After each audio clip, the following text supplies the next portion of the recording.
বিসমিল্লাহির রহমানির রহিম। আসসালামু আলাইকুম। কেমন আছেন আপনারা সবাই? আলহামদুলিল্লাহ আমি ভালো আছি। আজকে আপনাদের মাঝে আমি নিয়ে আসছি জর্দার রেসিপি। তো আমরা তো বিয়ে বাড়িতে জর্দা খেয়ে থাকি, বেশিরভাগ দেখা যায় যে বিয়ে বাড়িতে বা যে কোনো অনুষ্ঠানে জর্দা পোলাও আমাদেরকে দেওয়া হয়। তো আমি আজকে আপনাদের খুব সহজভাবে জর্দার রেসিপিটাও তৈরি করে আপনাদেরকে দেখাবো। এখানে প্রথমে আমি এখানে এরকম 1 কাপের মতন হবে, এখানে যে চিনি নেওয়া আছে আমাদের, সে 1 কাপ অনুযায়ী আমি এখানে চাল নিয়ে নিয়েছি। এখানে কালিজিরা চাল, সুগন্ধি। তো এইভাবে ভালোভাবে ধুয়ে আমি কিছুক্ষণ পানির মধ্যে ভিজিয়ে রেখেছি। এই 20 মিনিটের মতন হবে, আমি ভালোভাবে ধুয়ে নিয়েছি। আর লাগবে এখানে কাঁচা মালটার রস। এখানে কাঁচা মালটা আমি এরকম সাইজে 2টো কাঁচা মালটা নিয়েছি। তো এটা রসটা আমি এখানে বের করে নিয়েছি। আপনারা চাইলে কমলা দিয়েও করতে পারেন বা আনারসের জুস দিয়েও করে নিতে পারেন। আর লাগবে এখানে চিনি, যে কাপে চাল নিয়েছি সেই কাপে চিনি নিয়ে নিয়েছি এখানে। আর লাগবে জর্দা রং, এখানে লাগবে ঘি লাগবে। আর লাগবে এখানে গোলাপ জল, গোলাপের পানিটা লাগবে। এখানে আমি কিছু পরিমাণ কিশমিশ নিয়ে নিয়েছি, 2-3টি লং আর 2টি এলাচি নিয়ে নিয়েছি। আর লাগবে এখানে কাঠবাদাম, পিস্তা বাদাম। আর হচ্ছে এখানে কিছু পরিমাণ শুকনো গোলাপের পাপড়ি নিয়ে নিয়েছি। তাহলে চলুন আমরা মূল রান্নায় চলে যাই। এখানে আমি কিছু পরিমাণ পানি দিয়ে রেখেছিলাম চুলোর মধ্যে, পানিটা প্রায় বলক চলে আসছে। এখানে আমি কিছু পরিমাণ ফুড কালার দিয়ে দিব। এখন আমি এখানে রেড কালার ফুড কালারটা ব্যবহার করছি, আপনারা চাইলে ইয়েলোটাও ব্যবহার করতে পারেন।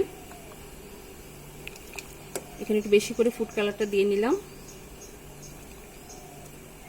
এখন এর মধ্যে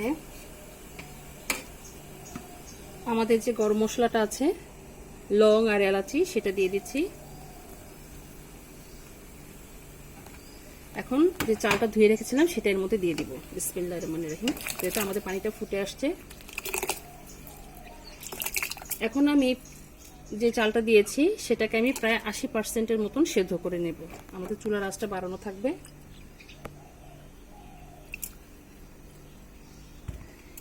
এটাকে একটু ভালোভাবে নেড়ে চেড়ে দিই। তাহলে আমরা এটা সেদ্ধ হওয়া পর্যন্ত একটু অপেক্ষা করি। আমাদের চালটা প্রায় দেখুন ফুটে আসছে। চালটা এইভাবে সেদ্ধ করতে হবে যেন উপরে ঝরঝরা থাকে, ভিতরে সফট হয়। এই যে দেখুন চালটা প্রায় ভেঙে যাচ্ছে। এখন আমরা এটাকে নামিয়ে পানি ঝরিয়ে নিব। আমাদের চালটা ঝরিয়ে নিয়েছি, দেখুন এরকম চাল নিতে। এখন আমি প্রথমে কড়াই দিয়ে দিলাম। কড়াইয়ের মধ্যে আমি যে চিনিটা মেপে রেখেছিলাম সেই চিনিটা দিয়ে দিচ্ছি। তার সাথে সামান্য পরিমাণ অল্প করে পানি দিয়ে দিব যেন চিনিটা গলে যায়। এর মধ্যে আমরা এখন ঘি দিয়ে দিব। যে ঘিটা আছে সেই ঘিটা দিয়ে দিচ্ছি।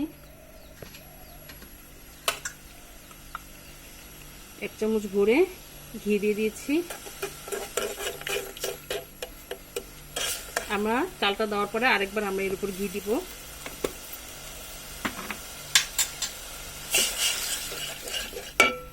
এখন এর মধ্যে যে গোলাপ জলটা আছে সেটাও দিয়ে দিব।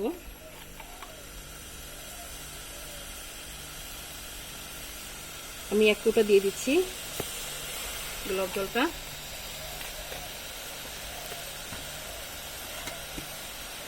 এখানে যে কিছু পরিমাণ কিশমিশ, কাঠবাদাম আছে সেটা দিয়ে দিচ্ছি। কাঠবাদাম, পিস্তা বাদাম কিছুটা দিয়ে দিলাম।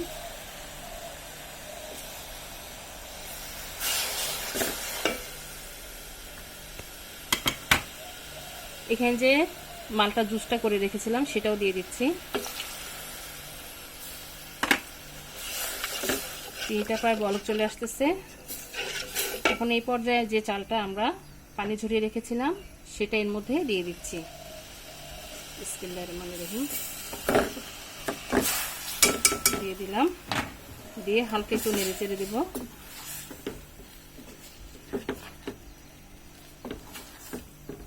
এখন আমরা এটাকে 10 মিনিটের জন্য ঢেকে দেব। 10 মিনিটের জন্য এটা আমরা দমে দিয়ে দিচ্ছি। তাহলে 10 মিনিট পর ফিরে আসছি।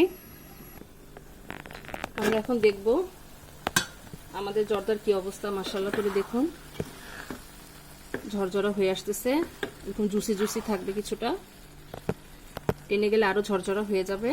তো আমরা এই পর্যায়ে আবারও সামান্য পরিমাণ ঘি দিয়ে দিব। আপনারা এর মধ্যে চাইলে শুকনো মোরব্বা যেটা আছে সেটা দিতে পারেন, মাওয়া দিতে পারেন। আমার কাছে যেহেতু এগুলো নেই সেজন্য দিলাম না। আপনাদেরকে সহজভাবে আমি করে দেখানোর চেষ্টা করেছি।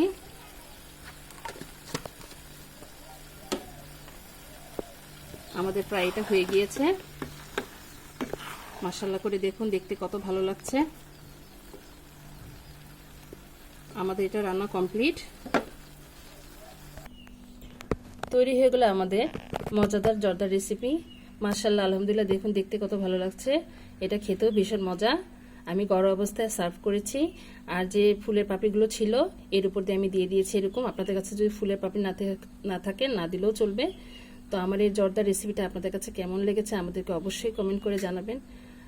আর এই জর্দাটা খুবই মজা, আপনারা একবার হলে অবশ্যই ট্রাই করবেন, ইনশাল্লাহ আপনাদেরটাও আরো ভালো হবে। তো আজ এই পর্যন্তই। আপনারা যে যেখানে আছেন ভালো থাকেন, সুস্থ থাকেন। আল্লাহ হাফেজ।